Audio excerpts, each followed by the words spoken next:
Ember is an acclaimed professional choir based in New Jersey. They rehearse in Jersey City and regularly perform in New York and Montclair.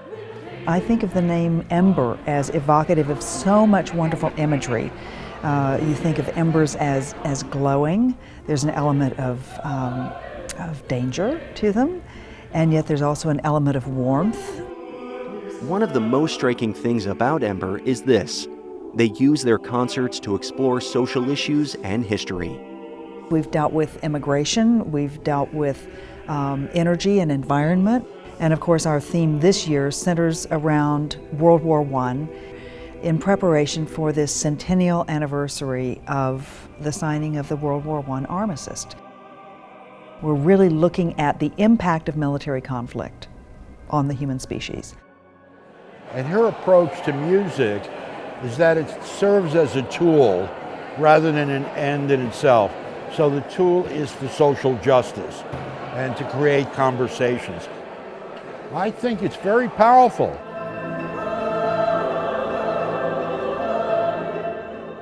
Woodrow Wilson, when telling the nation that we really had no choice but to engage in this World War I conflict, what we came to know as World War I, but he said we have to engage, we have to make the world safe for democracy.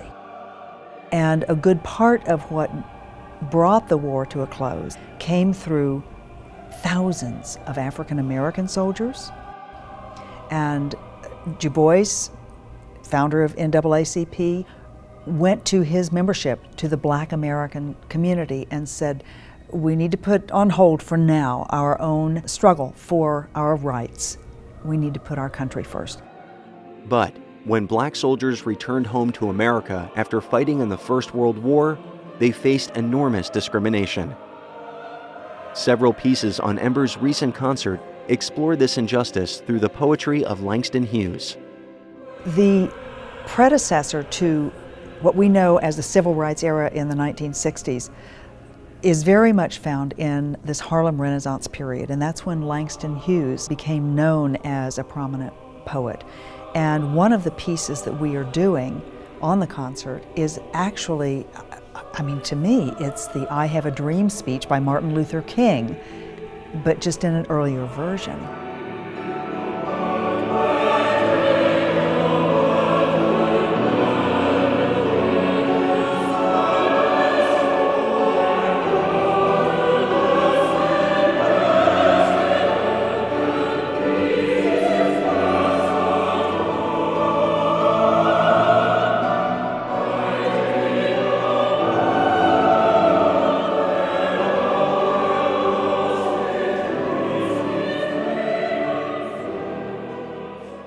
Other interesting things coming out of the Harlem Renaissance were certainly the birth of jazz as a major musical idiom.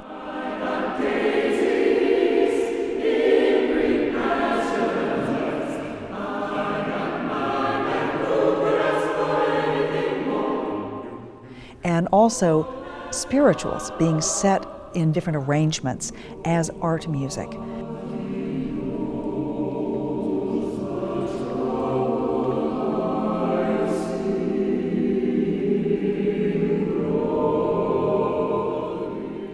As part of their year-long focus on World War I and its aftermath, Ember has made a special effort to involve veterans. It's been very moving to me. Particularly, there have been several men who served in the Vietnam period and had been unable, prior to engaging with this, to acknowledge their service or be able to talk about it publicly. And whatever one thinks about why we were there or how things were conducted, the people on the battlefield, they were giving of themselves. Gene Gittleson was an infantry platoon leader in Vietnam from 1966 to 67. For every one of us who went into combat, there's 3 or 4 family members and friends and relatives. So it touches a very wide group, but we don't always have conversations about that. This is a contribution to raise awareness and to have us join together. John L. Smith spent 18 months and 20 days in Vietnam as an 18 and 19-year-old before being injured in battle.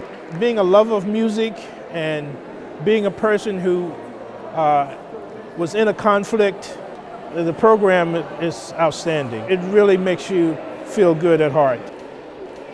That stands out as the spiritual one, Going Home, that the young man sang, and it just really reached me.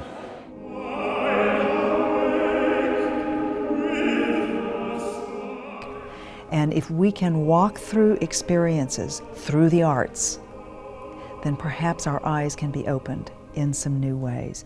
That's part of what we try to do, and it's that kind of work that draws these particular singers.